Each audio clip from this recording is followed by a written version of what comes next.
한다고 생각을 했는데 2008년 총선 때는 좀 달랐습니다. 공천받은 지 15일 만에 이렇게 당선이 돼서 국회로 가는 모습을 보고 굉장히 좌절을 많이 했거든요. 그래서 누구보다도 우리 하동남회의 그 농민들을 대변할 수 있는 사람이 김두관이라는 그런 자부심 하나로 지금까지 버텨왔는데 그게 한꺼번에 이렇게 무너져 내리는 그런 아픔이었습니다. 네, 그래서 그러고 난 뒤에 이렇게 참 정치를 그만두고 싶다고 저한테 고백을 하더라고요. 2008년에. 네, 그래서 저도 그만두자고 그랬습니다. 정말 전 찬성한다고. 그래서 우리가 다른 일을 이렇게 이만큼의 열정을 가지고 다른 일을 했더라면 참 우리 가족의 삶의 질이 달라지지 않았겠느냐. 그래서 그만두자고 그랬죠. 그래서 그만두고 제가 이 나라를 떠나자고 그랬습니다. 아, 그런 생각까지 했어요? 예. 그래서 어디로 가시라고 그랬어요? 저는 그 당시에 또 딸이 이렇게 중국에서 공부를 하고 있었기 때문에 중국을 가자고 그랬죠. 제가 밥 장사를 해서라도 우리는 살 수 있다고 제가 그랬어요.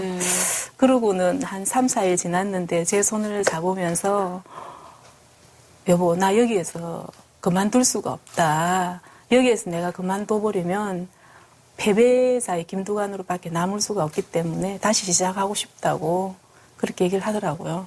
그래서 저도 이렇게 생각을 해봤죠. 정말 이 사람이 뭘 제일 잘할 수 있을까? 이 정치를 그만두고 나면 뭘 제일 잘할 수 있을까를 생각해보니까 잘할 수 있는 일이 없는 거예요. 정치밖에. 그래서 제가 그러면 저하고 약속을 하자고 그랬죠. 그래서 지금까지 가졌던 남해 군수의 명함 그리고 행정자치부의 장관 명함을 다 내려놓고 남해 국민으로 다시 이렇게 밑바닥부터 시작하자.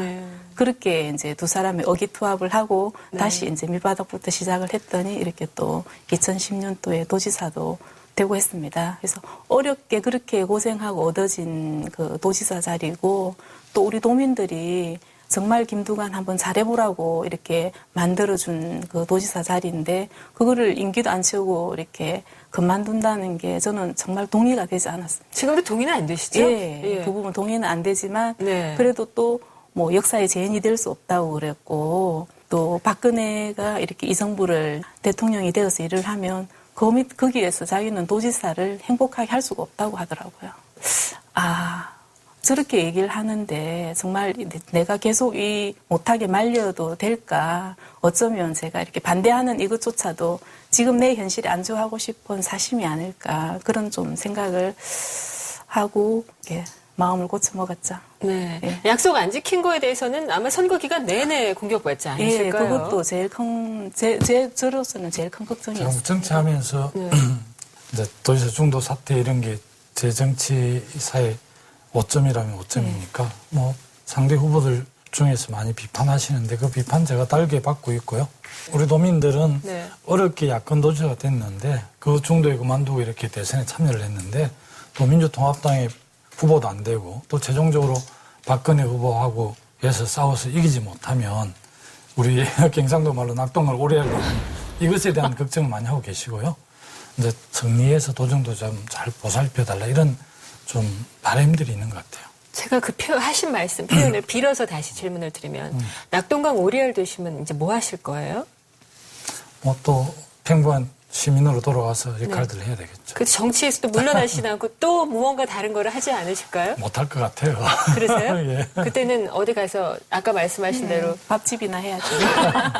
진짜로요. 만약에 낙동강에 가시게 되면 어떻게 하실 건가요? 장렬히 전사해야죠. 그러면 정치 은퇴까지 생각하시는 건가요? 그럼요. 저는 뭐 이 중도의 도정을 정리하고 나왔기 때문에. 그렇죠. 다시 가실 수는 없는 거잖아요. 그럼요. 다시 도지사 출마할 수는 없는 거잖아요. 경남으로 돌아가면 받아주시겠습니까? 도민들께서. 그러면 이번에 안 되면 정계 은퇴다? 그런 각오를 하고 있습니다. 국민한테 심판받아, 한 번 크게 심판받았으면 됐지, 뭐, 자질구레하게 다시 두 번, 세 번 하겠다는 게 용납되지 않고요. 과거에는 뭐 이렇게 대선에서 이렇게 낙선한 분이 두 번, 세 번 이렇게 참여하지만 지금 시대 흐름으로 봐서는 두 번, 세 번 할 수 있는 일이 아닌 것 같아요. 지금 이제 박근혜 한나라당 예비 후보가 대통령이 될 경우에 이 얘기를 했을 때 설득이 됐다 이렇게 말씀을 하셨는데 어떤 점이 가장 받아들일 수 없다고 생각하셨던 건가요? 기본적으로 이제 우리 민주주의 역사에서 4.19 민주혁명을 그 헌법 전문에 이렇게 정신을 이렇게 딱 담아두고 있지 않습니까? 근데 이제 5.16 군사 쿠데타를 통해서 이렇게 민주정권을 전복을 했거든요. 물론 이제 개인적으로 아버지를 부인하기 매우 어렵겠지만 자연인 박근혜 후보로서는. 그러나 박근혜 후보는 이컨 대한민국 국정을 책임지겠다는 공인이잖아요. 공인의 역사 인식이라는 건 매우 중요합니다. 정말 중요한데, 예, 아무리 사적으로 아버지가 한 일이지만 5.16 군사정변에 대해서는 정확한 인식을 할 필요가 있는데 그런 면에서 보면 좀 반헌법적 인물이세요. 네. 그래서 대한민국 민주공화국에 기본적으로 대통령이 될 자격이 없는 측면도 있고요. 근데 이 대통령 선거가 미래의 가치를 구현할 사람을 선택하는데 제가 볼 때는 이제 과거에 머물러 있는 것 같아요. 알겠습니다. 이런 정치적인 얘기 댁에서도 많이 하세요?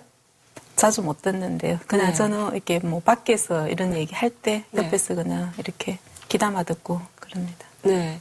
원래 두 분이 어떻게 만나셨는지 얘기를 들었는데, 아까도 제가 잠깐 여쭤봤는데, 10년 정도 이렇게 만나셨다면서요? 10년 정도 뭐 만나긴, 시간은 그렇게 10년이었지만 네. 서로 이렇게 뭐 남녀로서 이 연애 감정을 가진 거는 한 7년? 7년 정도? 근데 그때도 그렇게 1년에 한두 번 보셨어요? 네.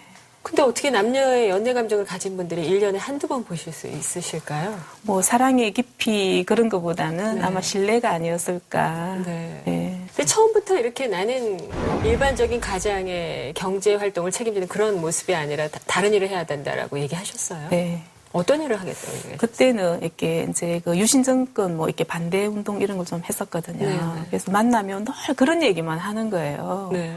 뭐 보고 싶었다든지 네. 뭐 늘 생각을 했다든지 이런 얘기를 해야 되는데 네. 그런 얘기는 제가 못 들어본 것 같아요. 네. 네. 왜 그러셨어요? 안 보고 싶으셨어요?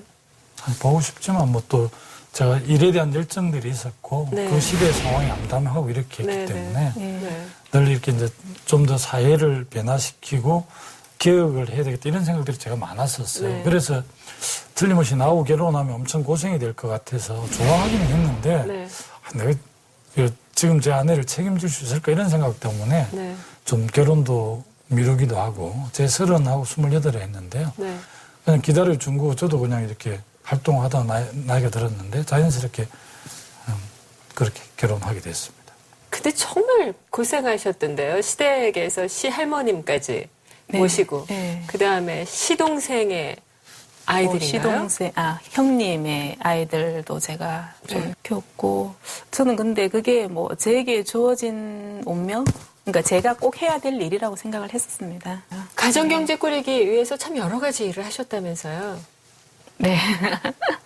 네. 어떤 근데 일 하셨어요? 뭐 처음 결혼해서는 이렇게 동대문 남대문에서 이렇게 옷을 갖다가 옷 장사를 했었고요. 네. 옷가게를 했었고요.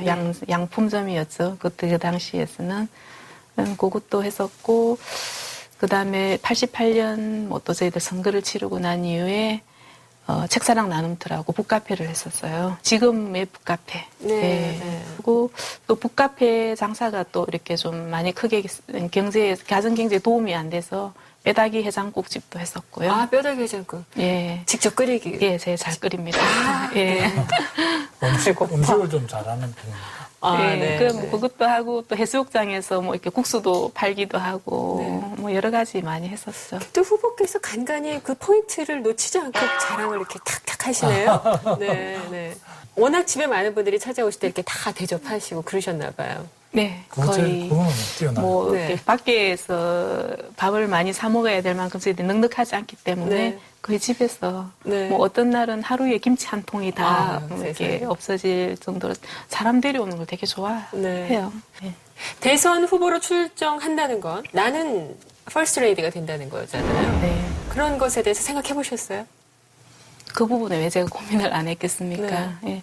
그래서 저는 제가 많이 부족하고 제가 준비가 안 돼 있는데 왜 당신 혼자 이렇게 숨가쁘게 뛰려고 하느냐 그런 네. 얘기도 했었습니다. 이제는 혼자 하는 게 아니다. 대통령은 나도 같이 들어가는 거다. 청와대. 그 얘기 하셨어요? 예, 그랬습니다. 네. 담당해야 될 역할이 여러 가지가 있잖아요. 네. 어떤 게 제일 부담스러우세요? 그 모든 이제 여성분들이 이렇게 여성 인권이나 뭐 이런 데 대해서 그다음 복지 분야 이런 데 대해서 굉장히 요구가 많을 것 같아요. 네. 근데 제가 뭐 그런 쪽에 전문성도 없고